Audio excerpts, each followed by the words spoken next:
యెషయా గ్రంథము 5వ అధ్యాయము. నా ప్రియుని గూర్చి పాడెదను వినుడి. అతని ద్రాక్ష తోటను బట్టి నాకిష్టుడైన వాని గూర్చి పాడెదను వినుడి. సత్తువ భూమి గల కొండమీద నా ప్రియునికొక ద్రాక్ష తోటయుండెను. ఆయన దానిని బాగుగా త్రవ్వి రాళ్లను ఏరి అందులో శ్రేష్టమైన ద్రాక్ష తీగలను నాటించెను. దాని మధ్యను బురుజు ఒకటి వేయించి ద్రాక్ష తొట్టిని తొలిపించెను. ద్రాక్ష పండ్లు ఫలింపవలెనని ఎదురుచూచుచుండెను గాని అది కారు ద్రాక్షలు కాచెను. కావున యెరూషలేము నివాసులారా, యూదావారలారా, నా ద్రాక్ష తోట విషయము నాకు న్యాయము తీర్చవలెనని మిమ్ము వేడుకొనుచున్నాను. నేను నా ద్రాక్ష తోటకు చేసిన దానికంటే మరేమి దానికి చేయగలను? అది ద్రాక్ష పండ్లు కాయునని నేను కనిపెట్టినప్పుడు అది కారు ద్రాక్షలు కాయుటకు కారణమేమి? ఆలోచించుడి. నేను నా ద్రాక్ష తోటకు చేయబోవు కార్యమును మీకు తెలియజెప్పెదను. నేను అది మేసివేయబడినట్లు దాని కంచెను కొట్టివేసెదను. అది త్రొక్కబడినట్లు దాని గోడను పడగొట్టి దాని పాడు చేసెదను. అది శుద్ధి చేయబడదు, పారతో త్రవ్వబడదు. దానిలో గచ్చపొదలును బలురక్కసి చెట్లును బలిసియుండును. దానిమీద వర్షింపవలదని మేఘములకు ఆజ్ఞనిచ్చెదను. ఇశ్రాయేలు వంశము సైన్యములకధిపతియగు యెహోవా ద్రాక్ష తోట, యూదా మనుష్యులు ఆయనకిష్టమైన వనము. ఆయన న్యాయము కావలనని చూడగా బలాత్కారము కనబడెను. నీతి కావలనని చూడగా రోదనము వినబడెను. స్థలము మిగులకుండా మీరు మాత్రమే దేశములో నివసించినట్లు ఇంటికి ఇల్లు కలుపుకొని పొలమునకు పొలము చేర్చుకొను మీకు శ్రమ. నేను చెవులారా వినునట్లు సైన్యములకధిపతియగు యెహోవా స్పష్టముగా ఈ మాట నాతో సెలవిచ్చెను. నిజముగా గొప్పవియు దివ్యమైనవియునైన ఇండ్లు అనేకములు నివాసులు లేక పాడైపోవును. 10 ఎకరముల ద్రాక్ష తోట ఒక కుంచెడు రసమిచ్చును. తూమెడు గింజల పంట ఒక పడియగును. మద్యము త్రాగుదమని వేకువనే లేచి ద్రాక్షరసము తమకు మంట పుట్టించు వరకు చాలా రాత్రి వరకు పానము చేయు వారికి శ్రమ. వారు సితారా, స్వరమండల, తంబుర సన్నాయిలను వాయించుచు ద్రాక్షరసము త్రాగుచు విందు చెయ్యుదురు గాని యెహోవా పని యోచింపరు, ఆయన హస్తకృత్యములను లక్ష్యపెట్టరు. కావున నా ప్రజలు జ్ఞానము లేకయే చెరపట్టబడి పోవుచున్నారు. వారిలో ఘనులైన వారు నిరాహారులుగానున్నారు. సామాన్యులు దప్పిచేత జ్వరపీడితులగుదురు. అందుచేతనే పాతాళము గొప్ప ఆశ పెట్టుకొని అపరిమితముగా తన నోరు తెరచుచున్నది. వారిలో ఘనులను సామాన్యులను ఘోష చేయువారును హర్షించువారును పడిపోవుదురు. అల్పులు అణగద్రొక్కబడుదురు, ఘనులు తగ్గింపబడుదురు, గర్విష్ఠుల చూపు తగ్గును. సైన్యములకధిపతియగు యెహోవాయే తీర్పు తీర్చి మహిమపరచబడును. పరిశుద్ధుడైన దేవుడు నీతిని బట్టి తన్ను పరిశుద్ధపరచుకొనును. అది మేతబీడుగా నుండును. గొర్రెపిల్లలు అచ్చట మేయును. గర్వించిన వారి బీడు భూమిని విదేశీయులైన కాపరులు అనుభవింతురు. భక్తిహీనతయను త్రాళ్లతో దోషమును లాగుకొను వారికి శ్రమ. బండిమోకుల చేత పాపమును లాగుకొను వారికి శ్రమ. వారు ఇట్లనుకొనుచున్నారు, ఆయనను త్వరపడనిమ్ము, మేము ఆయన కార్యమును చూచున్నట్లు ఆయనను దానిని వెంటనే చెయ్యనిమ్ము. ఇశ్రాయేలు యొక్క పరిశుద్ధ దేవుని ఆలోచన మాకు తెలియబడునట్లు అది మా ఎదుట కనబడనిమ్ము. కీడు మేలనియు మేలు కీడనియు చెప్పుకొని చీకటి వెలుగనియు వెలుగు చీకటనియు ఎంచుకొను వారికి శ్రమ. చేదు తీపి అనియు తీపి చేదనియు ఎంచుకొను వారికి శ్రమ. తమ దృష్టికి తాము జ్ఞానులనియు తమ ఎన్నికలో తాము బుద్ధిమంతులనియు తలంచుకున్న వారికి శ్రమ. ద్రాక్షారసము త్రాగుటలో ప్రఖ్యాతి నొందిన వారికిని మద్యము కలుపుటలో తెగువగల వారికిని శ్రమ. వారు లంచము పుచ్చుకొని దుష్టుడు నీతిమంతుడని తీర్పు తీర్చుదురు. నీతిమంతుల నీతిని దుర్నీతిగా కనబడచేయుదురు. సైన్యములకధిపతియగు యెహోవా యొక్క ధర్మశాస్త్రమును నిర్లక్ష్యపెట్టుదురు. ఇశ్రాయేలు యొక్క పరిశుద్ధ దేవుని వాక్కును తృణీకరించుదురు.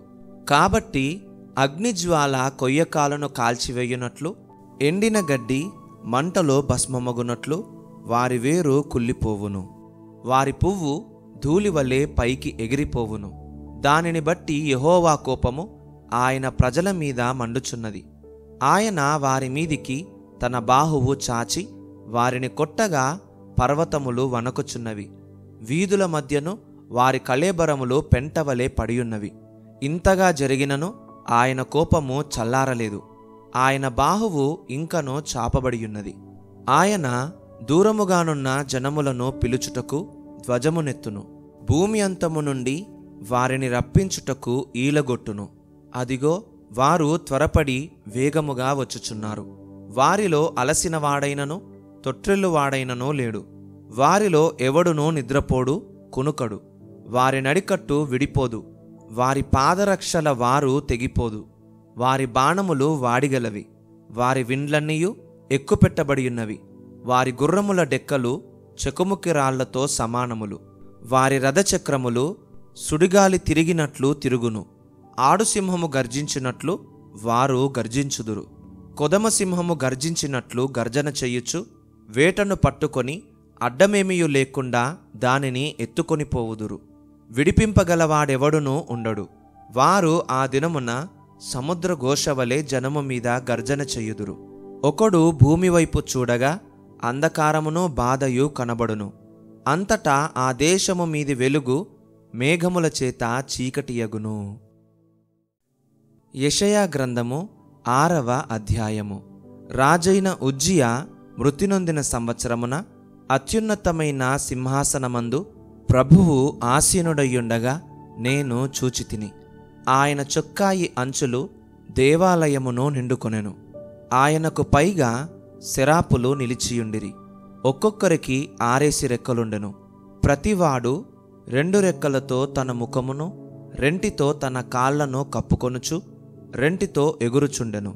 వారు సైన్యములకధిపతియగు యెహోవా, పరిశుద్ధుడు, పరిశుద్ధుడు, పరిశుద్ధుడు, సర్వలోకము ఆయన మహిమతో నిండియున్నది అని గొప్ప స్వరముతో గాన ప్రతిగానములు చేయుచుండిరి.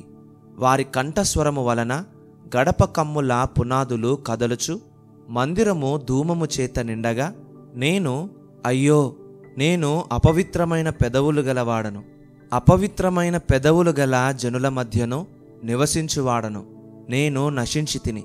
రాజును సైన్యములకధిపతియునగు యెహోవాను నేను కన్నులారా చూచితిననుకొంటిని. అప్పుడు ఆ శరాపులలోనొకడు తాను బలిపీఠము మీద నుండి కారుతో తీసిన నిప్పును చేతపట్టుకొని నా యొద్దకు ఎగిరి వచ్చి నా నోటికి దాని తగిలించి, ఇది నీ పెదవులకు తగిలెను గనుక నీ పాపమునకు ప్రాయశ్చిత్తమాయెను, నీ దోషము తొలగిపోయెను అనెను. అప్పుడు నేను ఎవని పంపెదను? మా నిమిత్తము ఎవడు పోవునని ప్రభువు సెలవీయగా వింటిని. అంతట నేను, చిత్తగించుము, నేనున్నాను, నన్ను పంపుమనగా ఆయన, నీవు పోయి ఈ జనులతో ఇట్లనుము, మీరు నిత్యము వినుచుందురు గాని గ్రహింపకుందురు, నిత్యము చూచుచుందురు గాని తెలిసికొనకుందురు. వారు కన్నులతో చూచి, చెవులతో విని, హృదయముతో గ్రహించి మనస్సు మార్చుకొని స్వస్థత పొందకపోవునట్లు ఈ జనుల హృదయము క్రొవ్వచేసి వారి చెవులు మందపరచి వారి కన్నులు మూయించుమని చెప్పెను. ప్రభువా, ఎన్నాళ్ల వరకని నేనడుగగా ఆయన, నివాసులు లేక పట్టణములను, మనుష్యులు లేక ఇండ్లును పాడగు వరకును, దేశము బొత్తిగా బీడగు వరకును, యెహోవా మనుష్యులను దూరముగా తీసుకొని పోయినందున దేశములో నిర్జనమైన స్థలములు విస్తారమగు వరకును అలాగున జరుగును. దానిలో 10వ భాగము మాత్రము విడువబడినను అదియును నాశనమగును. సింధూర మస్తకి వృక్షములు నరకబడిన తరువాత అది మిగిలియుండు మొద్దువలె నుండును. అట్టి మొద్దు నుండి పరిశుద్ధమైన చిగురు పుట్టును. యెషయా గ్రంథము 7వ అధ్యాయము. యూదారాజైన ఉజ్జియా మనుమడును యోతాము కుమారుడునైన ఆహాజు దినములలో సిరియా రాజైన రెజీనును, ఇశ్రాయేలు రాజును రెమల్యా కుమారుడునైన పెకహును యుద్ధము చేయవలనని యెరూషలేము మీదికి వచ్చిరి గాని అది వారి వలన కాకపోయెను. అప్పుడు సిరియనులు ఎఫ్రాయిమీయులను తోడు చేసుకొనిరని దావీదు వంశస్థులకు తెలుపబడగా, గాలికి అడవి చెట్లు కదలినట్లు వారి హృదయమును వారి జనుల హృదయమును కదిలెను. అప్పుడు యెహోవా యెషయాతో ఇలాగు సెలవిచ్చెను: ఆహాజునెదుర్కొనుటకు నీవును నీ కుమారుడైన షయర్యాషూబును చాకిరేవు మార్గమున పైకోనేటి కాలువ కడకు పోయి అతనితో ఈలాగు చెప్పుము: భద్రము సుమి, నిమ్మలించుము. పొగరాజుచున్న ఈ 2 కొరకంచు కొనలకు అనగా రెజీనును సిరియనులు రెమల్యా కుమారుడును అనువారి కోపాగ్నికి జడియకుము. నీ గుండె అవియనీయకుము. సిరియాయు ఎఫ్రాయిమును రెమల్యా కుమారుడును నీకు కీడు చేయవలనని ఆలోచించుచు, మనము యూదాదేశము మీదికి పోయి దాని జనులను భయపెట్టి దాని ప్రాకారములను పడగొట్టి టాబెయేలను వాని కుమారుని దానికి రాజుగా నియమించెదము రండని చెప్పుకొనిరి.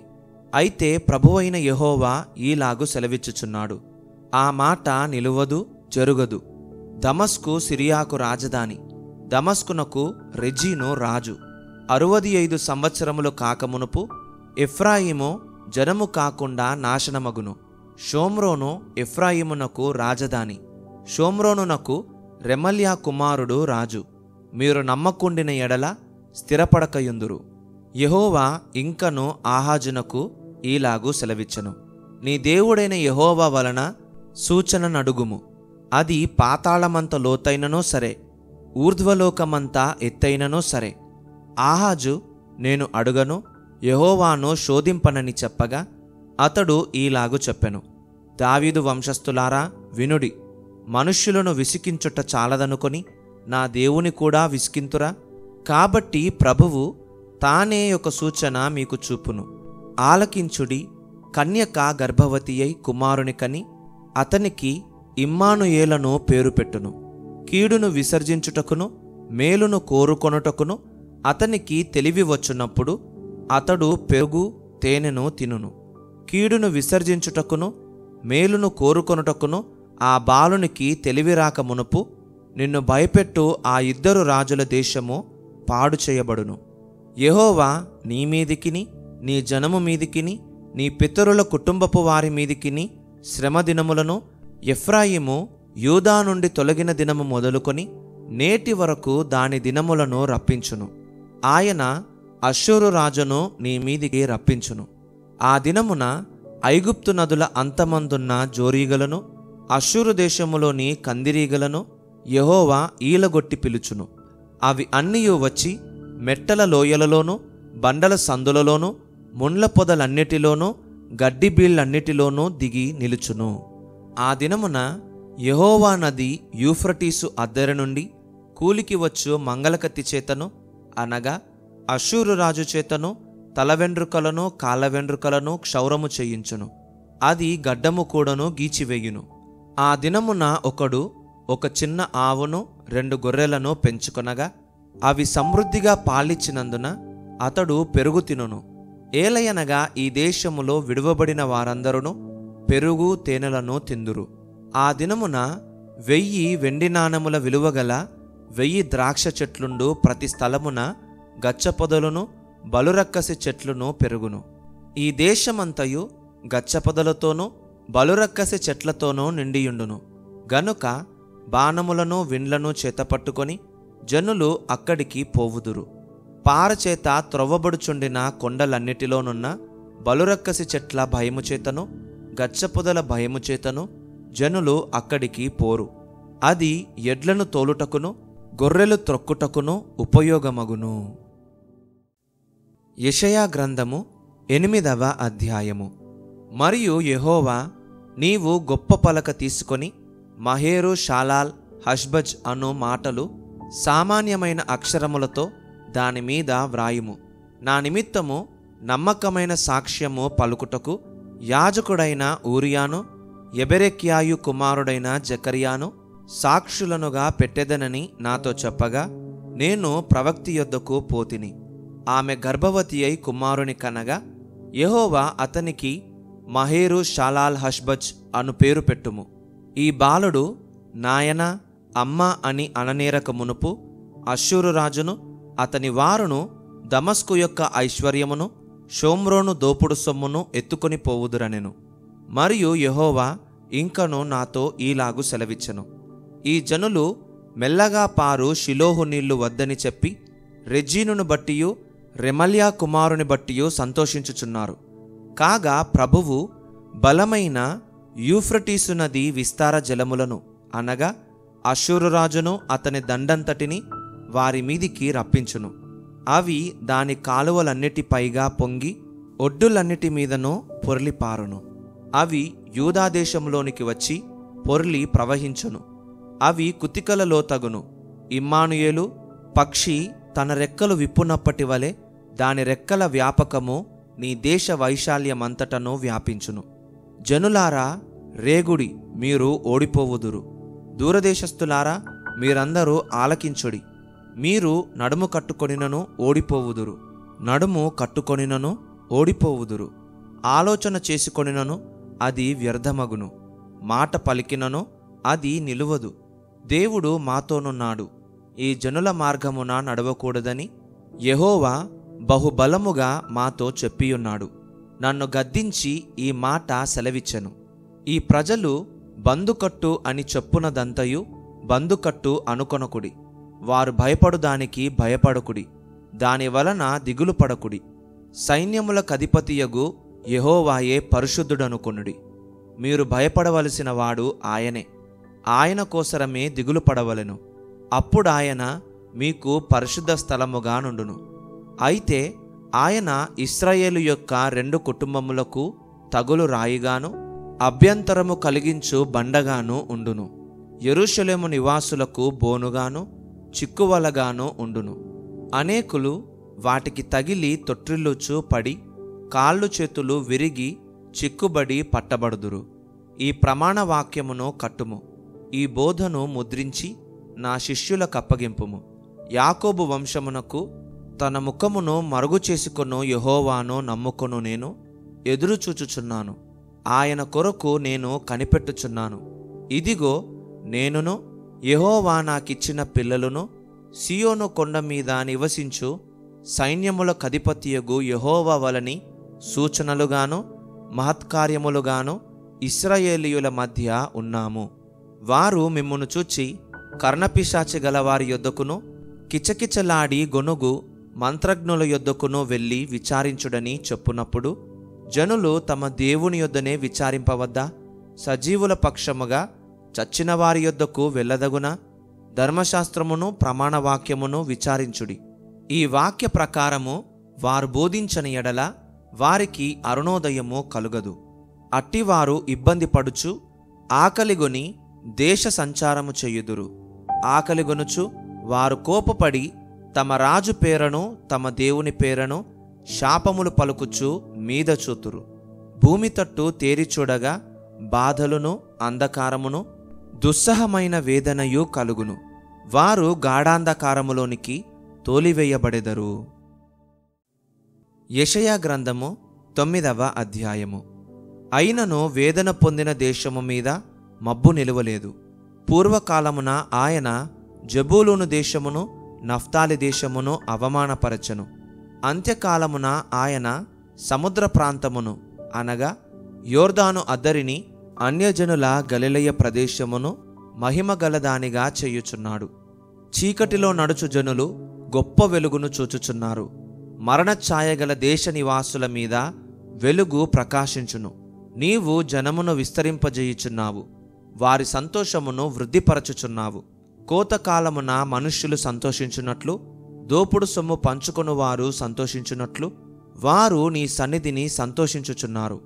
మిద్యాను దినమున జరిగినట్లు దాని బరువు కాడిని నీవు విరిచియున్నావు. వాని మెడను కట్టుకర్రను వాని తోలు వాని కొరడాలను విరిచియున్నావు. యుద్ధపు సందడి చేయు యోధులందరి జోళ్లును రక్తములో పొరలింపబడిన వస్త్రములను అగ్నిలో వేయబడి దహింపబడును. ఏలయనగా మనకు శిశువు పుట్టెను, మనకు కుమారుడు అనుగ్రహింపబడెను. ఆయన భుజము మీద రాజ్యభారముండును. ఆశ్చర్యకరుడు, ఆలోచనకర్త, బలవంతుడైన దేవుడు, నిత్యుడగు తండ్రి, సమాధానకర్తయగు అధిపతి అని అతనికి పేరు పెట్టబడును. ఇది మొదలుకొని మితి లేకుండా దానికి వృద్ధియు క్షేమమును కలుగునట్లు సర్వకాలము దావీదు సింహాసనమును రాజ్యమును నియమించును. న్యాయము వలనను నీతి వలనను రాజ్యమును స్థిరపరచుటకు అతడు సింహాసనాసీనుడై రాజ్య పరిపాలన చేయును. సైన్యములకధిపతియగు యెహోవా ఆసక్తి కలిగి దీనిని నెరవేర్చును. ప్రభువు యాకోబు విషయమై వర్తమానము పంపగా అది ఇశ్రాయేలు వరకు దిగివచ్చియున్నది. అది ఎఫ్రాయిముకును షోమ్రోను నివాసులకును ప్రజలకందరికిని తెలియవలసియున్నది. వారు ఇటుకలతో కట్టినది పడిపోయెను, చెక్కిన రాళ్లతో కట్టుదము రండి. రావికర్రతో కట్టినది నరకబడెను, వాటికి మారుగా దేవదారు కర్రను వెయ్యుదము రండని అతిశయపడి గర్వముతో చెప్పుకొనుచున్నారు. యెహోవా వాని మీదికి రెజీనునకు విరోధులైన వారిని హెచ్చించుచు వాని శత్రువులను రేపుచున్నాడు. తూర్పున సిరియాయు, పడమట ఫిలిస్తీయులను నోరు తెరచి ఇశ్రాయేలును మృంగివేయవలనని ఉన్నారు. ఈలాగు జరిగినను ఆయన కోపము చల్లారలేదు, ఆయన బాహువు ఇంకనూ చాపబడియున్నది. అయినను జనులు తమ్ము కొట్టిన వాని తట్టు తిరుగుటలేదు, సైన్యములకధిపతియగు యెహోవాను వెదకరు. కావున యెహోవా ఇశ్రాయేలులో నుండి తలను తోకను తాటికమ్మును రెల్లును ఒక్క దినమున కొట్టివేయును. పెద్దలును ఘనులును తల, కల్లలాడు ప్రవక్తలు తోక, ఈ జనుల నాయకులు త్రోవ తప్పించువారు. వారిని వెంబడించువారు వారి చేత మృంగివేయబడుదురు. వారందరూ భక్తిహీనులను దుర్మార్గులునై ఉన్నారు, ప్రతి నోరు దుర్భాషలాడును. కాబట్టి ప్రభువు వారి యవనస్తులను చూచి సంతోషింపడు. వారిలో తల్లిదండ్రులు లేని వారి యందైనను వారి విధవరాండ్ర యందైనను జాలిపడడు. ఈలాగు జరిగినను ఆయన కోపము చల్లారలేదు, ఆయన బాహువు ఇంకను చాపబడియున్నది. భక్తిహీనత అగ్నివలె మండుచున్నది, అది గచ్చ పొదలను బలురక్కసి చెట్లను కాల్చి అడవి పొదలలో రాజును. అవి దట్టమైన పొగవలే చుట్టుకొనుచు పైకి ఎగయును. సైన్యములకధిపతియగు యెహోవా ఉగ్రత వలన దేశము కాలిపోయెను.